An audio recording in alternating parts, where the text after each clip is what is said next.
Hi, everyone. Welcome to Two Bald Guys Talking Safety. I'm Langdon DeMint, And I'm Julian Taylor. and welcome to our podcast. Hi, and welcome to Two Bald Guys Talking Safety. My name's Julian Taylor, and I'm joined by my close friend. Langdon DeMint. How's it going, Jules? It's going well. I think today we're going to be talking about the importance of incident management. I think that's wise. Is there anything you'd like to share with us? Well, for those of you viewing it on YouTube, you can see that I've got a slight issue with my nose, which is slightly swollen. There's the odd drop of blood has been expunged from that area of my body. So yeah, it feels slightly ironic that we're doing the importance of incident management 4 days after I managed to fall up a set of stairs and carrying two bags and land face first on the corner of a stair. I do want to interject. There is a little bit of, I don't want to say destiny, but maybe a slight destiny. So we have had one issue when we were going to try to do this recording, and my internet signal had some malfunctions, if you will. And then since then, Jules has unfortunately had an incident, and we're talking about incident management. So really, the gods were looking down and they thought we're gonna tee this one up perfectly. So shall we get into some detail then? I think we can talk in a very practical manner after last week's experiences. So we're going to talk about the importance of incident management, and there are a whole variety of things that we can go into when we're talking about this. And I think that what I love about these conversations is that if you listen to the previous episodes, so much of them just tie together, don't they? The things we've talked about already, we've talked about leadership, we've talked about engagement. Those things feed very naturally into this subject as well, because they're going to have a really direct impact in terms of whether we know about the incidents that are happening and whether we actually do investigate them effectively. So should we start off by talking about engagement? And it's a really important thing to think about. There's a regulatory element there in legislation around employees, but also it's there in terms of ISO standards. There's some really clear pointers in those around employee engagement. And I think one of the key reasons for that is that when we think about incident reporting, there's this challenge globally, isn't there, Langdon, around actually just getting people to tell us about the incidents that have happened. Yeah. And it's one of those, I think, and you're right. And hopefully everything, it's funny how it's worked out. And I think it's because we have put a lot into it and trying to carry the conversation of understanding where we want to take this continual journey almost of health and safety and the topics that we're discussing. And when you get to incident management, it's an entire life cycle. So you have a incident, you have a reporting of that incident, then you have an investigation of what happened in that incident, and you have to try to get everyone involved. And that's where the engagement, that's where the leadership have the frontline employees been told of what is the expectation. The frontline employees, likewise, do they believe that change can happen? So then you get to that investigation aspect, that hopefully corrective action, preventative action in place, that closure, and hopefully that training learning that we talked about. But it is something that you said that if we don't have good engagement, so it's the whole aspect of if you have an organization where people are not fully engaged, they don't understand, is anything going to happen? Is anything positive going to come out of this? How will it actually affect me? Then you start to see that there is a massive, I don't even know if I would call it a speed bump, but it's almost a gap, because the incident management, you won't be able to take that anywhere. So it goes all the way from reporting that an incident happened. And, there's that aspect of if it's something serious, if it's, hopefully not, but if it's a fatality or somebody seriously gets injured, they have to go to the hospital. It's easy, right, for that to be reported, because good luck hiding that. But it's all the other incidents that occur, whether it's near misses, whether it's first aid, minor, where it was nothing really, but it could have been something larger. And And I think that what we've seen, especially over the last, 10 years, probably even longer, we're still experiencing those serious incidents that aren't being truly investigated and learned from like they should be. The whole thing around SIFs, serious injury fatalities, it's now looking at it from a perspective, and it has been for the last few years, of did we classify a fall off a ladder? Let's say, I was 4 rungs up, fell off, and I was actually on concrete, but I was fine.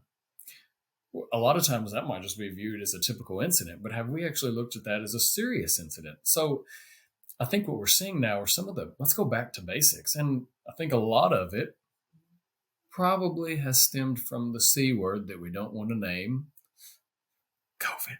So we don't want to go there. But a lot of just the basic health and safety, it seems like, has really kind of fallen to the wayside. And it seems like there's a lot of emphasis that we could even put on incident management for the prevention of serious, for the prevention of other incidents. And to me, that's something I know that we have a lot of conversation around with various clients, with different organizations, as far as how can we get better intel, better insights into what's happening. So, I'm very, very passionate about incident management and what can we really get out of that process.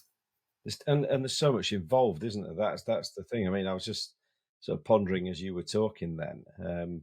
There's so much affects this, and if we don't know about things, we can't change the world for the better, can we? So we've got to be doing things that encourage more people to report things and understand the value of reporting them. And there was a really key point that you brought out there, which was people only report them when they're serious because it's and we can't avoid reporting them when they are serious.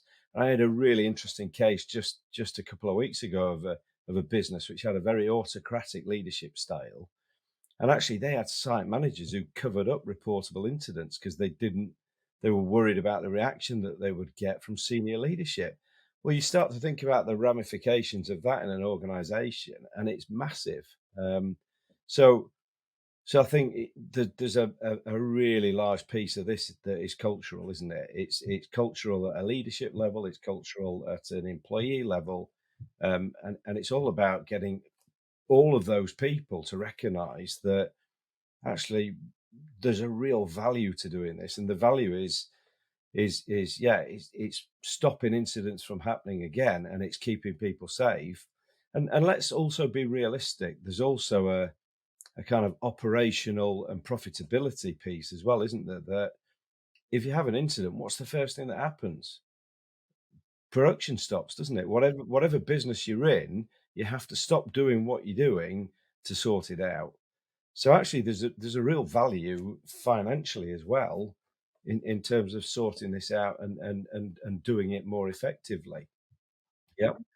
Um, I suppose there's the regulatory element, there's financial element, but also I think it's kind of self-fulfilling when we talk about engagement because if you think about any organization, and I've worked in them where actually the health and safety isn't great, that also tends to reflect in the culture of the business overall.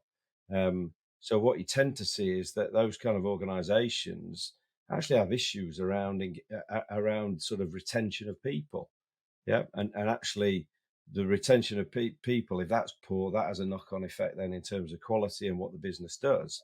So actually, if we can start to get more people engaged in safety, we can actually create a safer workplace. There's that other knock-on effect here of actually people want to stay, people want to keep working for you. Yeah. Yeah.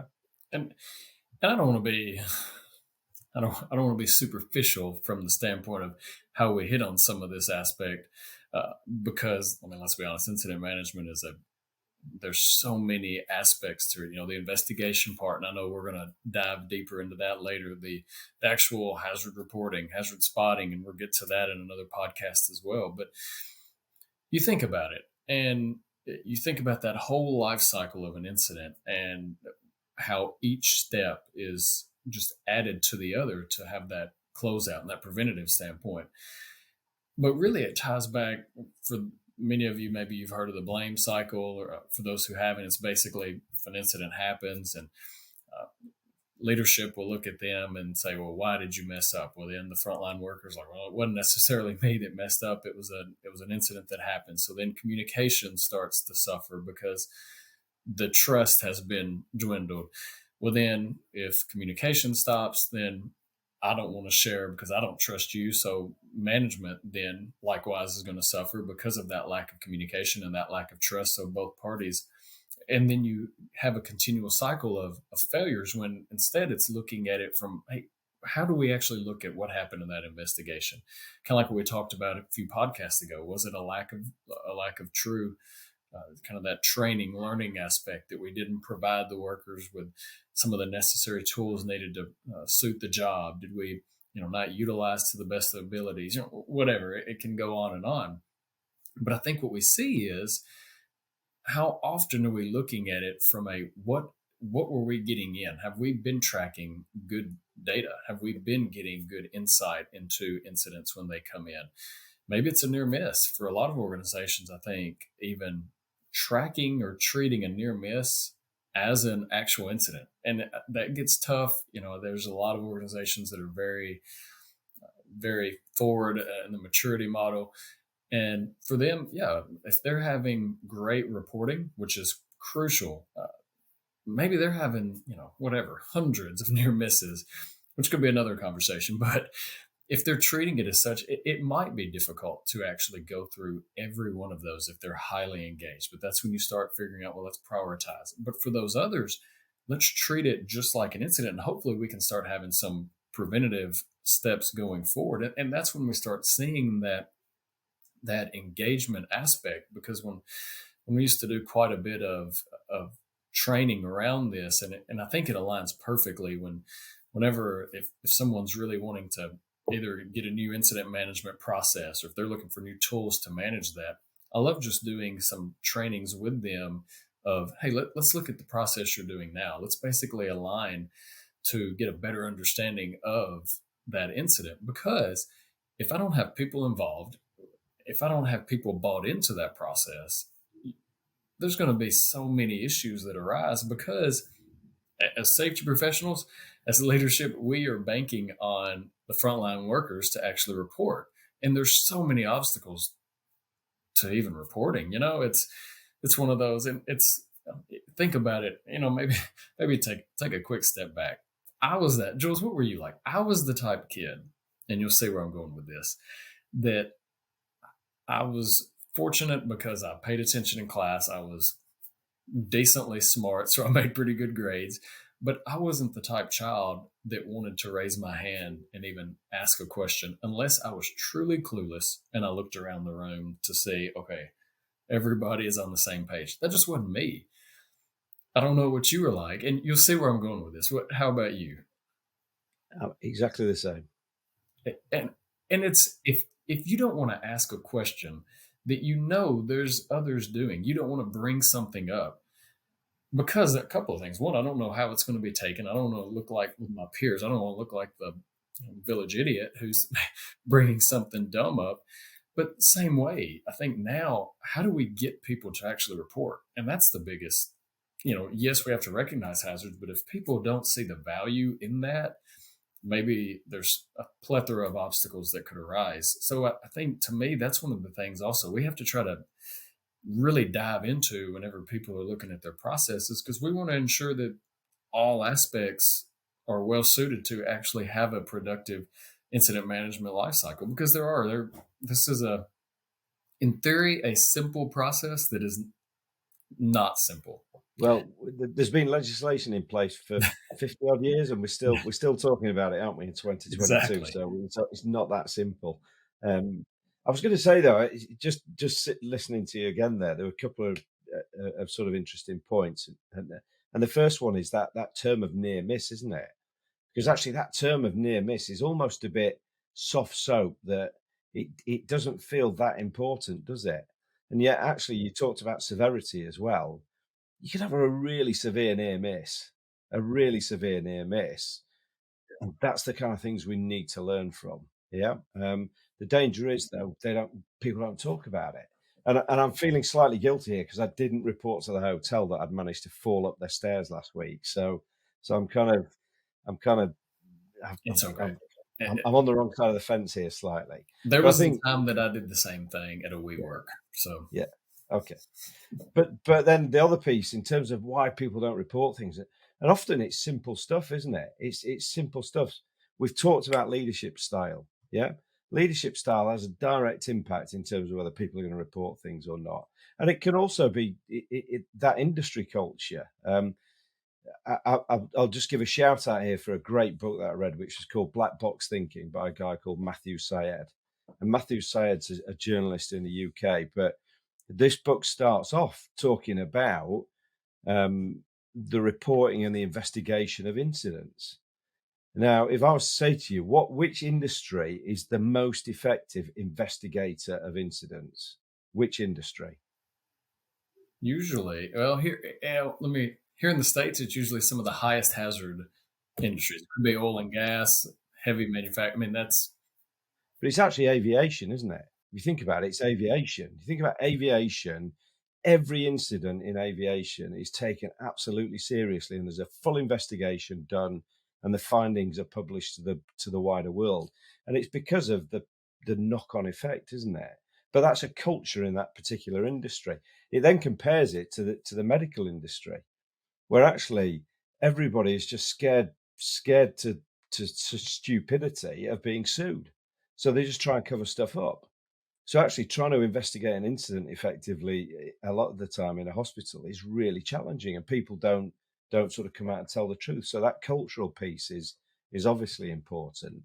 But then some really simple things, isn't it? Like, okay, so how's somebody going to report an incident? Yeah. So in the hotel last week when I managed to fall my way up the stairs using my face, actually, I had no idea if I could report an incident, how I was going to do it. But again, that happens in businesses. Or if they do know how to report the incident, it's you've got to go to the far end of the building, you've got to find a piece of paper, you've got to fill out this long-winded form. You maybe don't know what actually people are looking for in terms of the detail that goes into that form. And I used to throw this question out all the time when I was talking to people, which is, have you ever had a form yourself that you've been asked to fill out and you've started it and then you get to a field and you think, I'm not sure what they want, or it needs a long description. And what's the easy human trait to do at that point? oh, You yeah. think, I ain't going to do it. I'm not doing it. Yeah. Next. And that's part of this global issue, isn't it? Of underreporting is we just make it too difficult to report. So we've got to simplify it. I mean, KISS, you know me, I talk about KISS all the time. Just keep it stupidly simple. Yeah. It's keep it really simple. And as in the Kevin Costner film, they will come. Yeah. So you've got to make it easy for them. Yeah. Like a good film reference. Hey, and I think, and you bring up a good point, and that's one thing we used to work on so much, and I still try to as well now. It's overcoming barriers. Because I mean, you just mentioned in whatever 15 seconds, five of them, and one of the biggest things to me is how many times have myself or excuse me someone else brought something to the attention and then nothing came from it. Boom. Okay. Yeah. So, right quick, there was a time at a previous organization we had this, brought someone in and we did all this communication and just discussion around improving the organization. What are different ideas? And we wrote, it was really good. And as many of you are probably starting to know, Jules knows very well, sometimes I have a tendency to think things are, I'm a very realistic person. Maybe that's the way I should say it. If you can correct me and use whatever term you would like, but we were going through these and we were putting down, I was like, we ended up getting bought in this process. Like, wait, let's come up with all these great ideas. So we wrote them down, a friend and myself, same field, health and safety, and we slapped them all up on the wall. And kind of at the end of the session, the leader went through and started talking about them, and we kind of discussed it a little bit. And then at the very end, all right, thank y'all. And everybody was getting up leaving. We sit there and watched him take all the post-it notes. Didn't take a picture, but he took them all and threw them in the trash. So within, I don't know, however long it took to do that. Yeah, exactly. It just smushed any spirit. And if you want to overcome reporting, let people understand and honestly, it's within anything of health and safety. But for this, we'll use it for the reporting aspect. Why does this matter? Because it matters because you're valued, we care about your opinion, and we want to see how can we help you be the best that you can be. And honestly, that's keeping myself healthy and safe, but that's also keeping those around me healthy and safe. Because if I don't report something, maybe I saw a leak on a line over here. I didn't think it was a big deal.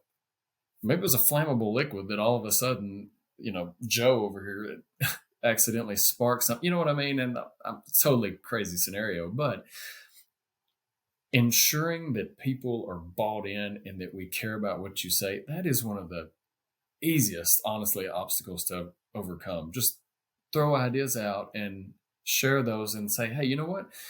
I don't know if we're going to be able to do that or not, but at least we're going to take that. Let's discuss it and see what we can come up with off that, and that just shows that you care.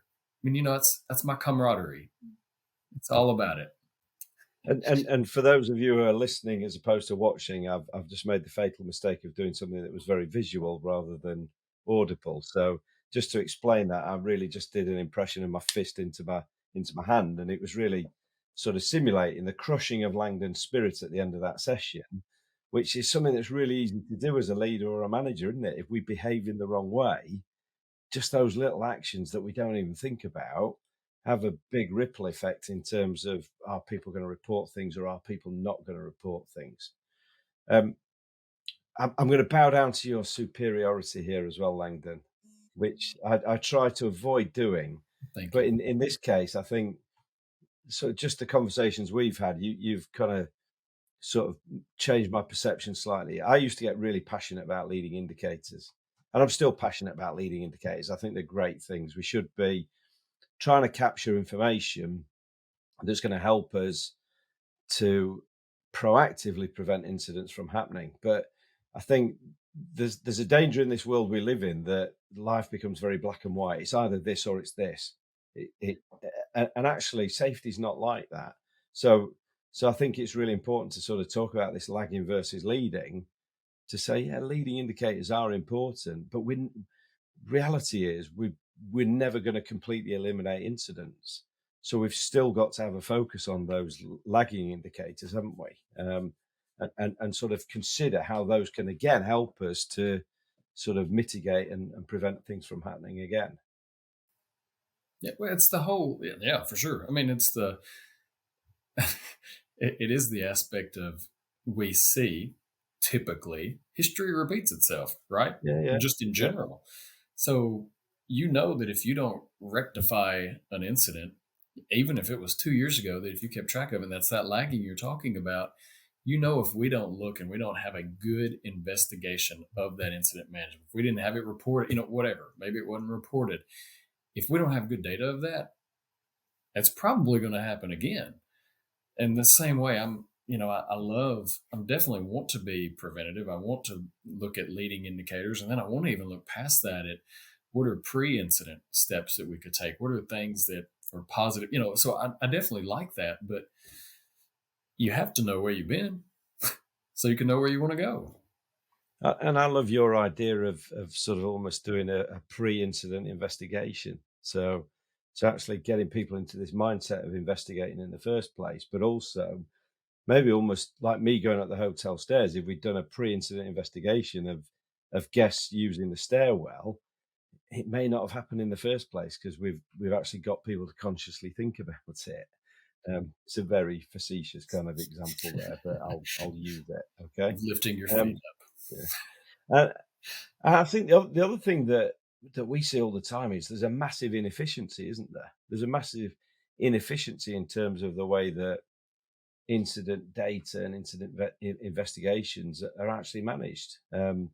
So again, that's another deterrent, isn't it? Anything that's clunky and complex is going to put people off. So we have this sort of, again, we sometimes take this sort of black and white view of the world, which is, people on the shop floor won't report incidents, and that's where our blockage is. But equally, there can quite often become a blockage in terms of the investigation at this kind of management level, this supervisory level, just because it's such a complicated, complex process that people have to go through. And yeah, and the more that you can, let's be realistic. And yes, I'm relatively young, fortunate, 37-year-old. I've been doing health and safety for about 13 years now. But so I look at the software side. I mean, anything that can help streamline and be more efficient and effective, that's what I'm for. If it was something other than software, that's great. But right now, software is the best we have because it can create that. I have seen numerous organizations, and honestly, I've worked at some where they were kind of the same. If I have to go and do a first report of incident form by hand, which I'm notorious, for those of you that can't say I'm showing up a notepad, I like doing stuff by hand. I still do stuff by hand, so I'm bad about that. But if you have to fill out an entire report, let's say it was the first incident report or the first report of incident, excuse me, and then I do another one and it's basically the same thing, but even longer, you're creating a cumbersome process where just what you said, there is zero automation to that other than I have to frequently move my hand, so I think that, yeah, you hit on a great point. Coming up with a way to overcome that, that's crucial. And I think I just want to go back a step as well, because I kind of really want to. I think it's a really important point to nail, and you did mention it, which is this: what happens post investigation? Um, and and and and we call it the black hole, don't we? So the black hole is we actually persuade and we get people to report things, and then they never hear anything about what the result was.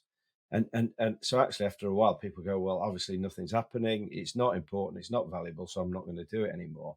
Um, and the real irony and the real frustration a lot of the time is that something has happened. So there has been an investigation, there maybe has been some conclusions and some actions, but they're just not communicated effectively, are they?